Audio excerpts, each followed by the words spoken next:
It is absolutely true.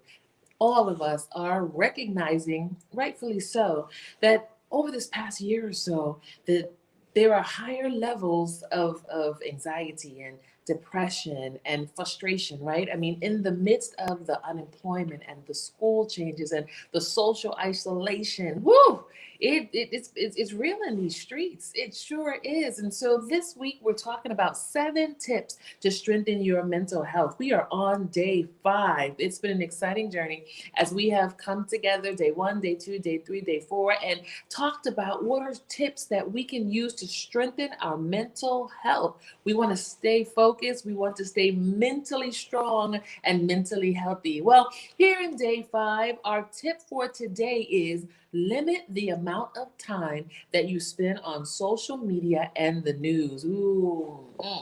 Now, for some people, you're going to say, oh, that's not a problem. I don't spend a whole lot of time on social media. I'm not really on Facebook, not really on Instagram, no Twitter, right? And others of you are saying, ooh, wait a minute, but that has become a part of my new normal. My new normal for communicating, right? Spending time on social media. And there's nothing wrong with social media in and of itself. But if you notice that when you watch the news and when you are engaging with social media, that your frustration level goes up, that you start to feel more anxious, right? That there's constant negativity, that you find yourself upset over what you see in the news or social media. If you find yourself engaging more in other people's lives, like that reality TV show, and wondering what they're doing and commenting about what they're doing more so than being concerned about your own life, then woo, that's a red flag that you need to step back and take kind of a fast, take a break, right? Limit, kind of ration your time with the news and social media. Social media and news is very important because it keeps us aware. It's really important that we're aware of the times, we're aware of what's taking place in our community, in our nation. We're aware, but you definitely want to limit the amount of time that you're spending engaged in social media and spending engaged with the news if you notice that you are constantly frustrated, constantly upset, and constantly anxious. Okay?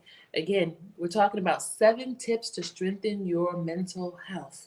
We want to remain resilient. We want to remain focused, holistically healthy, and strong. And our tip for today reminds us, if you find yourself in a place where you're constantly upset and frustrated with social media and the news, then pull back. Start today.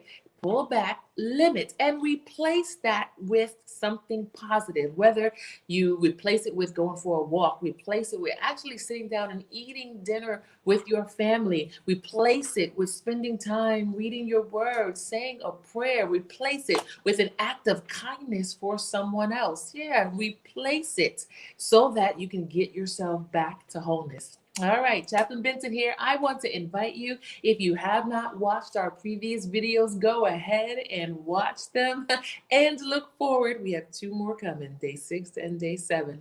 7 tips to strengthen your mental health. Have a wonderful day, and as always, walk with the King and be a blessing.